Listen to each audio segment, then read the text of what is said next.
Hello everyone, I'm Caspar and I'd like to welcome you to the Humanitec Developer Experience Roundtable, which focuses on everything that makes developers in the cloud-native world more productive and, as I like to think, ultimately more happy. We'll be talking about tooling, change management, APIs, and real-life stories from practitioners. Today I'm joined by Nigel Simpson, who is the Director of Enterprise Tech Strategy at a global Fortune 100, and Erik Muttersbach, who is the CTO and co-founder of Forto, a digital freight forwarding company. I'll let them introduce themselves in a second. I met Nigel when we just started Humanitec, and I remember writing a cold email to you, Nigel, asking for feedback around the product, and I was thinking, there is no way he's going to respond. He actually did respond, and I think like 5 minutes later, and you've been very helpful in providing feedback to the overall strategy. At this point, thank you very much. Nigel is the author of many great posts, and I encourage you to visit his LinkedIn profile, which we will tag in the comments section.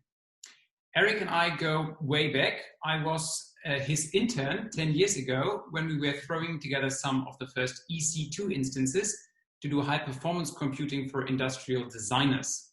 I had the idea of this roundtable format when we were taking a walk through the beautiful countryside, and we were talking about the hurdles in developer experience and in general the design of high-performing engineering teams.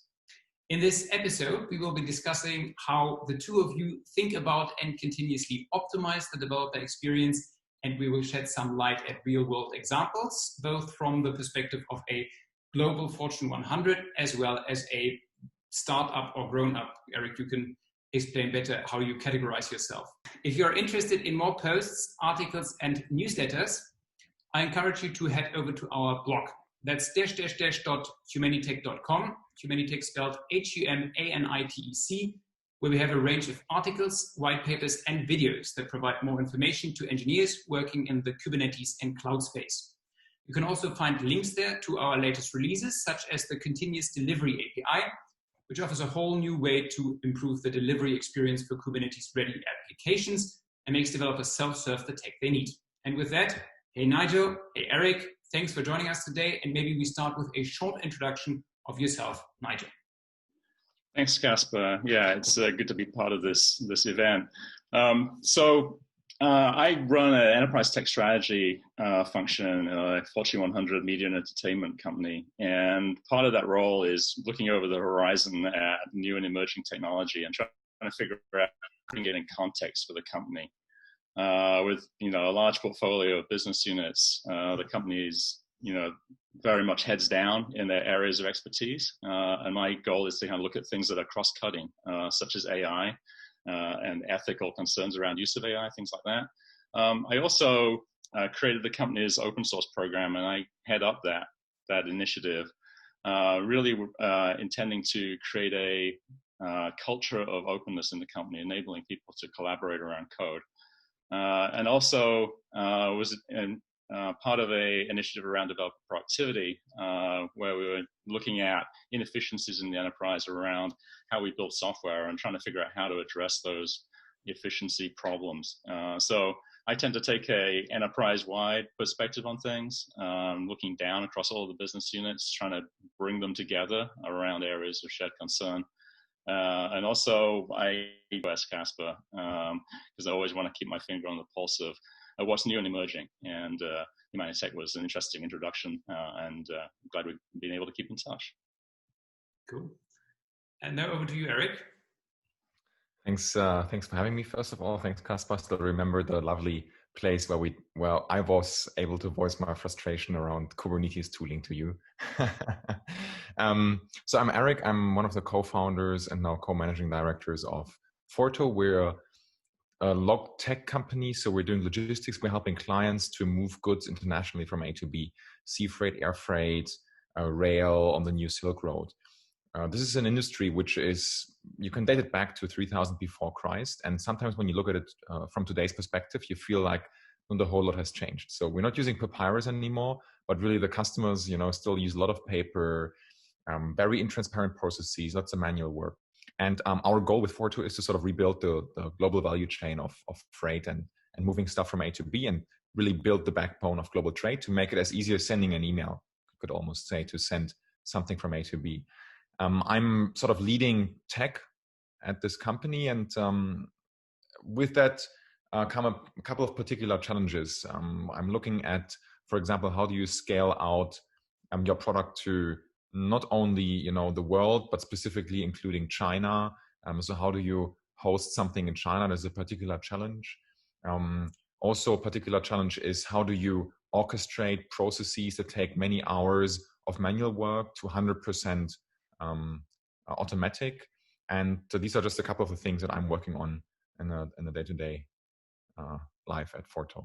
One of the reasons I find both of your perspectives so interesting, like Fortune 100, as well as, I don't know, how many developers do you currently work with, Erik?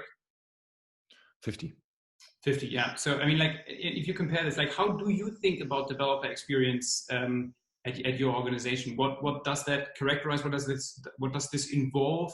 How do you look at these things? How regularly? Yeah, we have a few more developers at our company. We have, tens of thousands of them, which, everything that we do is done at large scale, and trying to communicate with that size of community is difficult. One of the things we did, actually, when I joined the company, was we ran this developer productivity tour. We went around and actually talked to developers in the centers of development. So we physically toured the company, went to different centers where developers were working, and we met with them, and we kind of opened the floor and said, okay, tell us what your frustrations are, right? What are the problems that you're running into, and how would you fix it if you had infinite budget?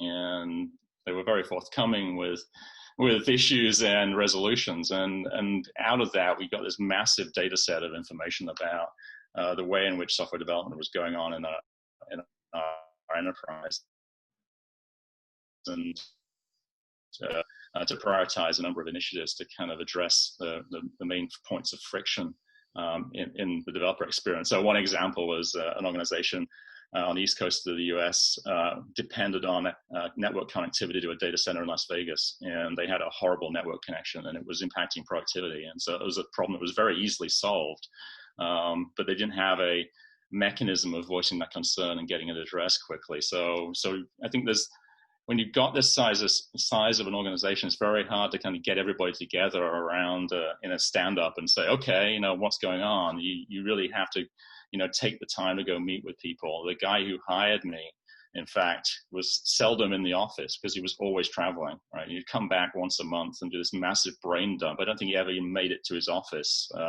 He'd just come in and say, okay, this is what I've learned about the enterprise here. There's issues, this business unit's doing this other business unit's doing that, and there's an opportunity here.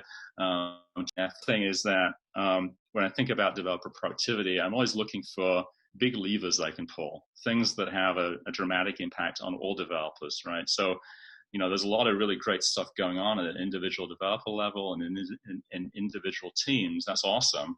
When you've got thousands of those things, it's hard to get that set of best practices and approaches surfaced in a way that's meaningful and has an impact on the enterprise. And so one of the things that we established at our company is sort of the equivalent of a TED Talk for developers. And this is a forum where people can bring their best practices and experiences and share it with other developers around the company. And there's sort of a badge of honor for a developer to get chosen to talk at this event, right? The bar is very high, but it's also very well attended. And I think having developers teach developers is the best way of improving the developer experience, rather than having executives tell you how to do something, the day-to-day operations that developers are involved in. You really need to have the developers connecting with each other. Slack helps, but it's not scalable to that tens of thousands of developer level. So I think there's lots of challenges at enterprise level, but when we find things that have an impact on everybody and raise raise everybody's boats, I think that's an awesome thing. And one example of that is that we established a build automation service that you can say, hey, I've got this application, I want it built. And you register for it, and now that application gets built. But also that build automation service gives us an opportunity to inject into the build process all sorts of interesting checks and balances. We can watch the code from across the entire organization going through this machinery and do things like code quality analysis. We can do open source vulnerability analysis, all in a central point. So it's kind of a nice multiplying effect, as opposed to going to each development team and say, you should really adopt build automation. It's very time consuming and not effective. And if we look at like how, is that something that happens all the time, or are there intervals where you go back into these units and you have these, I don't know, town hall meetings to discuss these things? Or is that something where there's one person that is doing these things continuously all the time? It's a continuous function. You have to keep your fingers on the pulse of what's going on in the organization. So you have to create these opportunities to connect with your developer constituents, right? It's, there's a large part of continuously networking, right? And looking at points of friction that are arising and trying to figure out if these frictions in the organizations you're working with are things that are applicable to everybody, and if you could solve it with use of new tooling or changing processes or removing obstacles from developers, then the time for us to get involved in making that happen. And we've been very lucky to have a number of executive engineering leaders around the company who are very forward thinking about driving a lot of these changes in their organizations. And part of that is this little notion of creating developer evangelists that are spreading best practices around the company. When you've got those people and you create a community of them, then you can disseminate things much more rapidly into the corners of the organization that would be hard to reach otherwise. So it has to be done continuously. I think, you're constantly monitoring, looking for inefficiencies. It's this concept of continuous improvement has to be embedded in the organization. It's not okay to stand still. In fact, I get very frustrated about status quo. I'm like, no, this isn't good enough.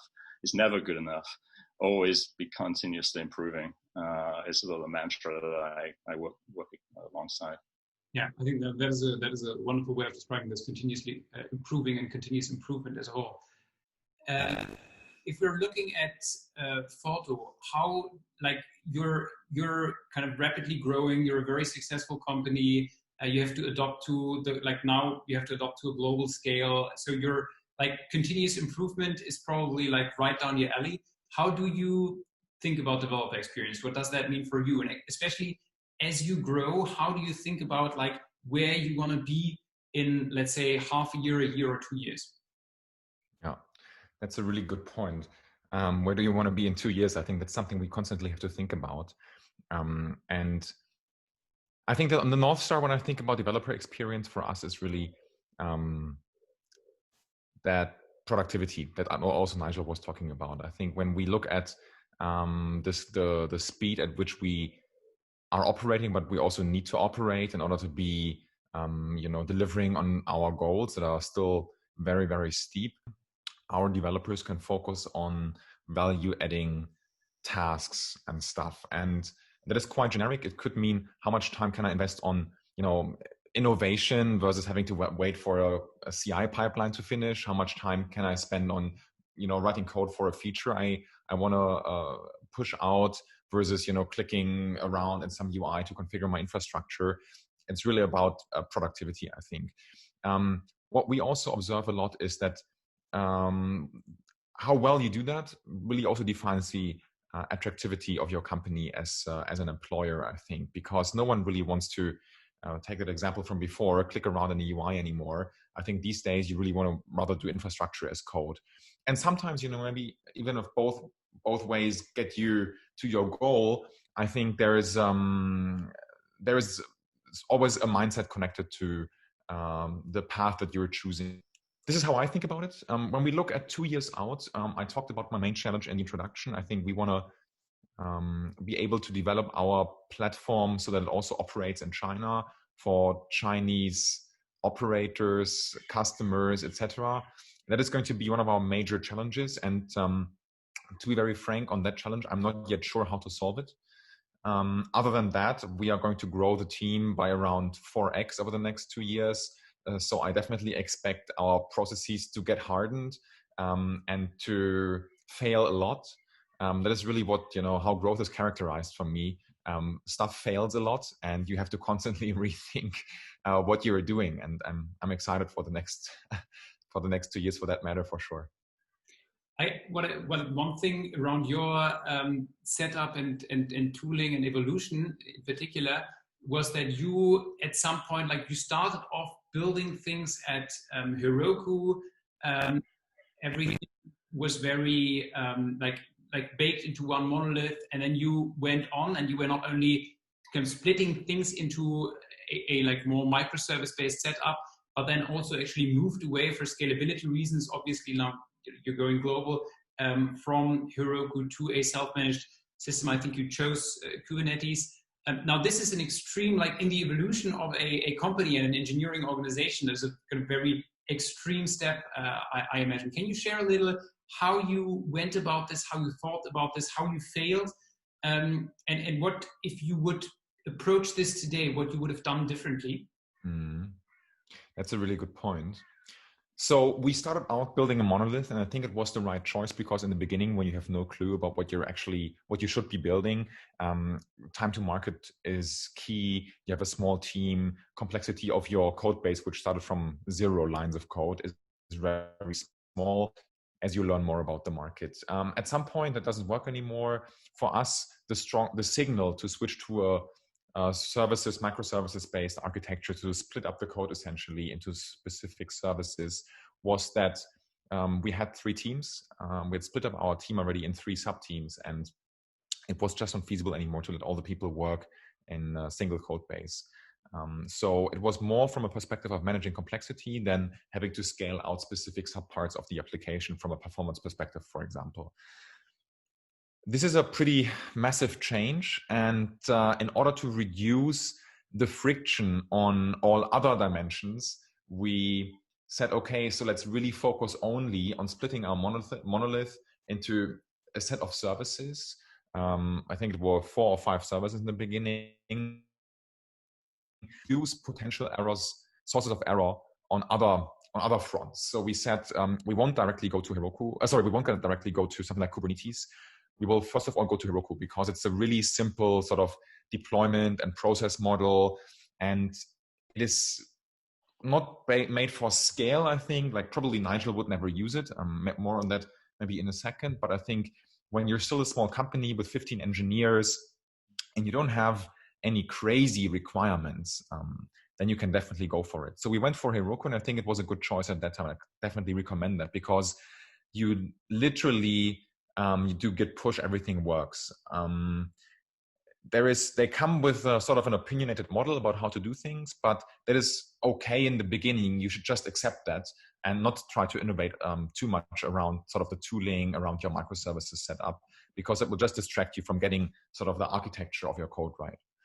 At some point, Heroku didn't work for us anymore, because the team grew even larger. We had certain performance requirements. We had certain other requirements coming in where we need to spread out hosting to different providers based on regulation of where you can store what kind of data in specific countries. So Heroku didn't work for us anymore. It also becomes very expensive very quickly, and we decided to switch to Kubernetes. And that was an interesting switch, because I'm always sort of a big fan of really focusing all of our time on innovation that's strategically relevant in our field. So for that for example means focus on how you can automate specific tasks we're currently doing manually. Focus on how you can build sort of a great logistics customer experience to our customers, real-time track and trace, great reliability of our processes. But don't spend too much time reinventing the wheel when it comes to tooling and infrastructure and whatnot. Yeah. While Heroku had this wonderful yet opinionated but simple model that we could just adopt and everything would work, that wasn't all the case with the Kubernetes world. I think there is much more. Of course, there is much more degree of freedom.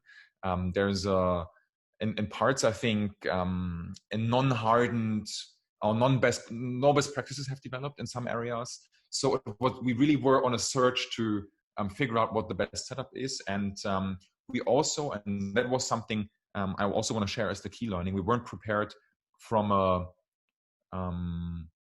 people perspective for the amount of work that was suddenly coming in on the SRE DevOps side. So we were just massively understaffed to be able to provide proper infrastructure, DevOps tooling to our engineering teams. And it really took us a while to now having built, 3 people of 50, 3 awesome people that really do a great job. And when you make such a big move and you move from a rather like rigid model or a simple model to something like Kubernetes, really understand how many people you're going to need to support that well, especially in the beginning. Nigel talked about that. You really need to educate the people very well. You need to provide a lot of coaching and support so they understand how to work suddenly in Kubernetes. And I think that is something we could have done a little bit better. Yeah, that makes sense. I recently read an article that you wrote, Nigel, and you were particularly talking about the way you introduced SNCC, I think, for vulnerability scans in like for open source elements. What I found particularly interesting is like this is something where you could see the kind of the direct impact. Like, in my interpretation was, when I read this, you do the vulnerability spends checks pre-commit, which then allows you not to have this feedback loop where you are then feeding back things because they've got rejected by your security team. Now, if you are if you take this particular example, do you think about like first and second order effects of the impact that the changes to the developer experience actually has? And how do you think about this? Like, how do you determine, of all the million things that you could optimize, what things you then actually automate and look into in particular? Yeah, it's a really great question, and it's actually pretty obvious. You just find where people are involved, right? Every time you put a person in a workflow, you slow things down, and so I got very frustrated because a lot of the processes that have been established, especially in a company that's been around for a while, tend to be when waterfall was a thing, right? And so it's very sequential. Things happen during certain phases of the development life cycle. And you'll find a lot of companies that security is something that gets addressed at the end of the development life cycle, right? It's like you've built it, now you can go do a security analysis of it. It doesn't make sense in the waterfall model to do it any earlier than that. Well, we're not operating in a waterfall world anymore. We're operating in an agile development methodology. We have an opportunity, and now we have tooling that enables us to get visibility into open source vulnerabilities in the case of SNCC very early on in the development lifecycle. And I started looking at the Toyota production system, how they make cars, right? And one of the key components of that is this notion that anybody in the production line can pull a cord and stop the production line, right? As soon as they detect a problem, they pull a cord, everything stops, the problem gets remediated, and the root cause analysis gets performed. So do that for software, right? We tend to kind of let things creep into the software that we could have addressed early on and only find out about them later in the development life cycle or after the application has shipped into production. It's, some bug gets identified or a scalability problem gets identified. These are things that really ought to be happening throughout the development life cycle and as early as possible, right? And so when I saw this and draw that analogy to how we build cars, I thought, wait a minute, we have a tool, SNCC, that gives us this visibility into open source vulnerabilities. Why don't we have the developers take responsibility for security, shift left that responsibility out of the security organization into the hands of the developers? Now, we try to do that by saying to developers, hey, you should really care about security. We got this awesome tool. Go scan your applications. And so we had one team that said, okay, great, we want to do that. They were really paranoid about this. And so we sat down with them and they went through the process of remediating these vulnerabilities. And they said, it's too much. We can't do this. It's too hard. It's going to take us too long. It's disruptive. We've got to ship software, and that was because they've been operating this legacy model of like, we'll just accumulate a whole bunch of security technical debt. And eventually somebody will go deal with it. Well, somebody didn't deal with it. And these applications got shipped with vulnerabilities in them. All because it was too difficult. So I kind of stepped back from that going, well, this isn't going to work. And especially I can't scale this to tens of thousands of developers. How can we apply a lever here that would actually make sure that analysis happens early in the development life cycle and is actionable by the developers. So that's when I was talking earlier about continuous integration. We put in Snyk into our build automation service, so that anybody builds software using that, a commit, right? So you commit some code, it gets built. We have feedback immediately that you introduced a security vulnerability. And one of the nice things about Snyk specifically is that it has a database of remediations for a lot of those vulnerabilities. It will tell you as a developer, you've got a vulnerability in this component. The solution to this is upgrade to the next minor version where that vulnerability has been resolved. Here's a pull request. You can click a button or issue a command line request and have that committed to your repo and have that vulnerability disappear. And one of the sort of interesting things about this is that you can actually automate that process. So you can actually take out the vulnerabilities that don't have breaking impact on your code and take that off the developer's plate entirely. So they're not wasting time dealing with silly version upgrades, right? And that's easy. You just update the dependency file and off you go. They can focus on the more difficult vulnerabilities. So my job is to put the security organization out of business because I want the developers to take responsibility for this, right? And in fact, those engineers that were doing the security reviews really ought to be working alongside the developers, just like, kind of like in a DevOps model, right? They should be sitting alongside them, helping them learn how to remediate these vulnerabilities, and also onboarding this sort of notion of like, it matters what you use to construct your software, right? Be thoughtful about the open source components that you're integrating, and don't just look at it from a security point of view. Look at it from a project health point of view. How healthy is that open source project, right? Is it actually accumulating a lot of bugs? Has it fallen into disrepair?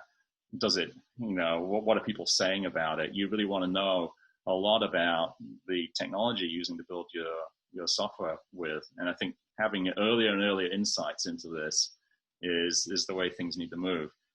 By doing this and automating a lot of these things, or rather you give the humans more interesting work to do, right? I'm not saying about it, and I'm not proposing we eliminate all our human employees and replace them with AI.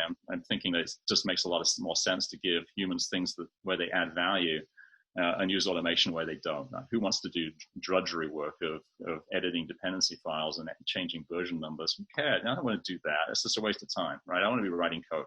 And so I think, when I think about these kind of big levers that I talk about, this is an example of a big lever because it provides the developer with actionable intelligence at the point of ingestion of a problematic component, as opposed to waiting until later when it's much more difficult to remediate. We all know about the cost of making changes late in the development lifecycle, and that usually comes down to a decision an executive has to make to say, yeah, I know this, we have to ship it tomorrow because there's this event happening and have the app out. So there's this kind of risk analysis that has to happen. And that technical debt usually never gets revisited unless that vulnerability gets exploited. And then sure enough, it gets remediated right there and then. But we don't want to have that happen, right? We want to ship software that we have no vulnerability perspective on it. The other thing that's sort of interesting about using Snyk for this is it's building a bill of materials for that application. Just like a car has a VIN number, identifies it, the manufacturer knows all of the components and all the parts and all the part numbers that make up that car and can issue a recall if there's a problem in a component like a braking system or something like that. By automating this, we're capturing that DNA of the application early on and throughout the development life cycle, such that if a vulnerability is identified in a production application, the person that gets notified is not some security engineer, it's the actual developer who wrote the code. Right? And so my ultimate, my 2-year, maybe it's an ambitious 5-year goal is, a vulnerability gets identified, there's an easy remediation, it gets resolved, automated tests happen, it gets pushed back into production within a matter of minutes, right? Not weeks or days or weeks, it's actually in the matter of minutes. I would love to get that kind of velocity. The only way you can do that is by taking the humans out and automating as much as you can. Yeah, no, it makes sense. I recall this IBM paper that I recently read around a bug that actually makes its way into production will cost the organization 6 times more. So I think this is a very good way of kind of looking at these things. If you have done this, like you now introduced Snyk, do you do a before-after analysis where you actually sort of measure, like from a kind of KPI, some KPIs that you take, in looking at, okay, let's call it developer productivity group has introduced something, habits change, this is the actual result that manifests itself in data? Yeah, we track a lot of metrics relating to software development, and we keep an eye on those. Sometimes, very interesting surprises happening in those metrics where you get big bumps or big drops in things happening. And of course, when we integrated Sneak into our build automation system, the number of vulnerabilities identified took a big spike up. It was like horrific, right? We looked at it and went, oh my God, everything's riddled with bugs and vulnerabilities. We've got to do something about this, right? So we just track those over time, and we establish, particularly in the open source program, which is really focusing on all aspects of use of open source at the company.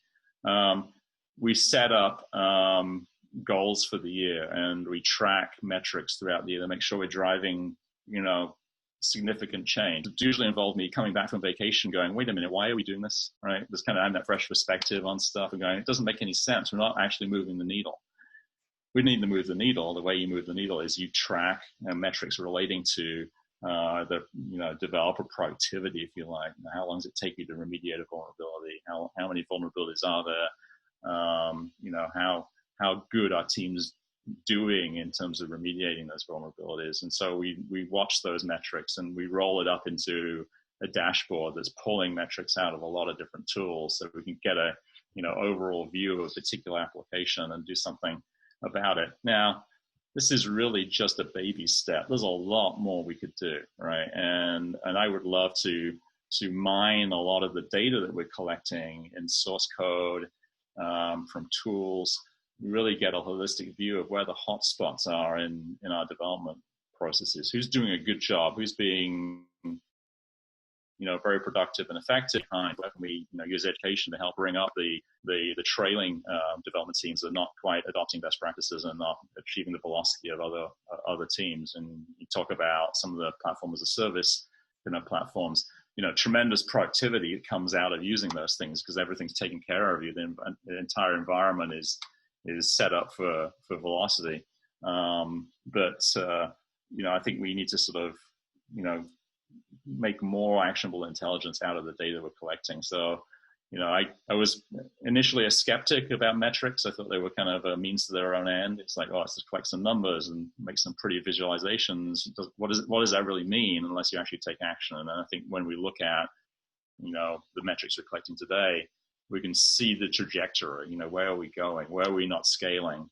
Where do we need to apply some force multipliers to improve how we build software at the company? Erik, I recall that you've also just kind of started measuring more and more data points. Can you explain a little bit? I mean, like measuring engineering performance. My favorite thing is when you're starting a company, there's this discussion.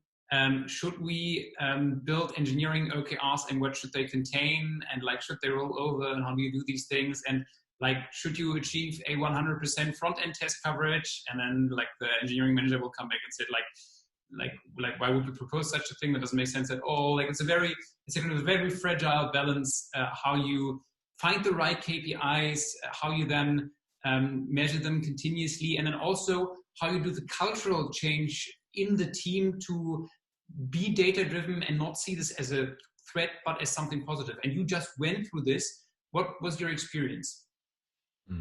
OKRs cannot really be build a feature and release it. That doesn't make any sense, I think, because we're not here to build out features. We're here to make a difference in the world and make shipping easier for our customers, or whatever it is for another company. So you really always want to connect everything our tech teams do to business impact. And sometimes it can be hard. I think you have to understand that every metric you can track is always only a proxy. And there's always also ways to hack metrics, right? If you say you want a high NPS, just make a product come for free and every customer will love it. That's pretty easy. And you also don't want to have 50 metrics in your OKR sheet. So I think it's really hard to get right. But what for us really helped is, first of all, more long-term planning. not only look at stuff quarter to quarter, because hardly you can build anything in one quarter and also see the success in that quarter. You really need a more long-term perspective. I guess, Nigel, in your case, that might be even much longer, or than in our case. Sometimes we have the situation that you kind of see an impact after a week of release, but really also in our case, it often takes a quarter or two. So you really want to have long-term thinking, long-term planning. The second step is for us to look at second level metrics. So what are sort of, when I have a North Star goal, by the end of the year, I want to drive the degree of automation of my operations teams by 20%. The data comes in really late. So what are sort of supporting metrics I can find that are good indicators whether I'm moving to the right direction? So this is something that I think you want to do in order to help the teams to validate whether they are on the right path and whether they're moving with good progress. So that is really important. You also mentioned productivity metrics. I don't like them that much as primary input.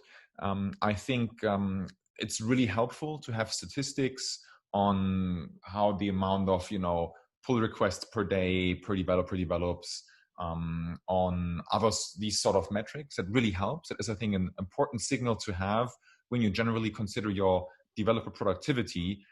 But it is a signal. This is one of the things you take into consideration in addition to qualitative feedback from the engineering managers and maybe from the quality of your product. Really fine if you build, if you release very few lines of code, at the same time you build a super awesome product and it is very successful for the customers. So it is one signal, these developer productivity metrics, but they definitely help when you assess specific teams. And I think what's important also in our stage is now, we're at a point where we want to scale our tech team globally. You start to build sort of baselines, reference points. Where is like a well-performing team? How does it look like? How does it look like on a productivity level? How does it look like on an OKR performance level and on other points? Yeah, we also measure, for example, people engagement in our company with a tool where you get one question every week. I think engagement is by far the most important driver of building a great product from my perspective. So that is a much more important signal for me anyway. Yeah, that is very interesting. Nigel, if you look at what's currently happening in the developer productivity space, what is the next big frontier? What are you looking at in particular? What is an area that you currently find interesting and think, okay, we're going to get a good leap forward in terms of productivity? Yeah, that's a great one that's sort of top of mind for a lot of my waking hours is, how do we kind of, raise the bar? And I think one project that I ran with an intern last year was based on this theory that we have a lot of untapped information around the organization about subject matter experts, right? I remember the team that put together our employee directory said, hey, we're going to add a skills database component to this. And everybody goes in and is going to put in their skills and they'll be able to find people. You just go search and they'll find a subject matter expert. And when they were talking about this, they said it'll never work. Nobody's motivated to go populate that or keep it up to date. And yet, people are much more motivated to go update LinkedIn, right? And they're much more motivated to go contribute to open source projects in GitHub because it's kind of badge of honor to have your code out there, and recruiters are looking at this code to find good developers. And so prime example, I was looking for a subject matter expert in a particular area, and I went to the employee directory just for fun and didn't find anybody in the company who knew about this, and yet I knew there were hundreds of people who had that skill, just couldn't find them. So I went to LinkedIn and I found that a subject matter expert that I needed was actually 2 doors down from me in the office where I worked. And I didn't know this, right? And I had to go outside of the company to find them. So I created this intern project last year called Mining the Enterprise Social Network. And the idea behind it was to take all the signals that people are leaving behind, all the data trails that they create, whether that's in Slack or in other social forums, GitHub projects, in LinkedIn, anywhere anybody's talking about technology, and infer out of that who the subject matter experts are, right? So if you're looking for somebody who's a particular expert in a UI framework, well, if they're working with it in code actively, they probably, know something about it, right? If they're talking about it in a social forum, if they're an influencer in that organization, what's their social network look like? When they talk about something, people listening. And so we did this kind of proof of concept of evaluation, pulling in all this data from different parts of the enterprise. And it was really interesting because it unearthed a lot of really interesting data about where there was pockets of expertise, how that information was getting transmitted around, what people were saying externally about their skills versus internally, right? And it was very successful. Right? I think it'd be great to be able to really get a dynamic view of the organization, and knowing who's working on something automatically build communities of people who are working on the same thing across the enterprise, right? Like you, Eric, we have people all over the world, and so it's writing code, and so it's like you can't just get them in the same room. So, the solution to that is you dynamically create these communities and bring people together. And as an executive of the company and having this enterprise-wide perspective, I tend to connect those dots myself because I meet a lot of people, right? And it's like, oh, you should talk to these, to each other, because you're both working on this thing. Well, if we could automate that would be really powerful and a force multiplier around sharing of knowledge and expertise around the company. I think the other thing that sort of related to this is that we've got these source code repositories packed full of code, right? And unlike open source, people aren't looking at those, right? They're not saying, I wonder if somebody built something that does this, right? Now I'll go write a new one myself, right? And so one example of this is we built a whole bunch of foundational services for an organization. We adopted RESTful APIs. Well, guess what happened when we did that? Everybody around the company started building client-side code for these REST APIs, right? So everybody created their own versions. It's like, this is madness, right? So if you were starting to use a particular API, wouldn't it be nice if your editor auto-completed the code that wraps it, right? And just because it's already out there, somebody wrote it, it's in a source code repository. It gives you the code you need to make that API request reliably and to handle all the exceptions that come out of using it, all that kind of stuff.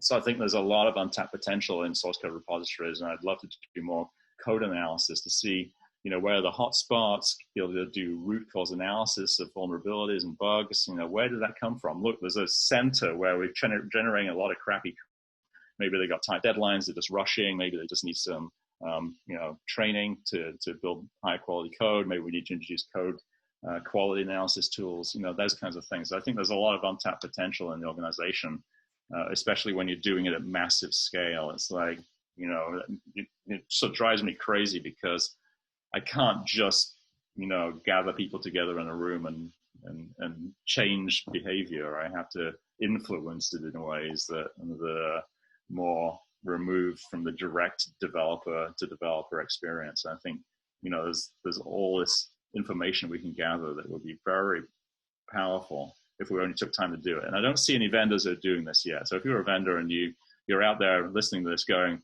I got a tool for that, get in touch with me, please. Yeah, no, definitely. I mean, I've been looking at this space as well. I think you would probably cluster that as, I think about this at inner source management maybe. And so that is obviously a very enterprise-focused product for sure.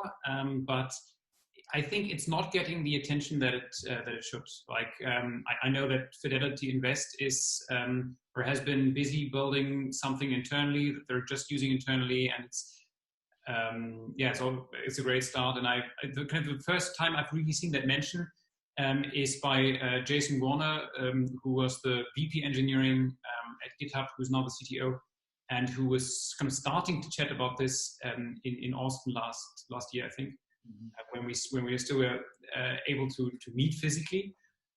So I agree. Like, inner source is a super interesting and it's a non-trivial problem to solve because the people you work with are always huge in size.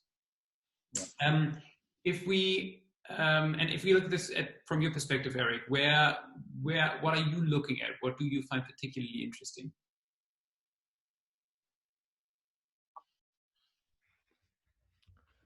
What I find particularly interesting, look, I think I'm on a high level, I think I'm going to take it a bit philosophically here.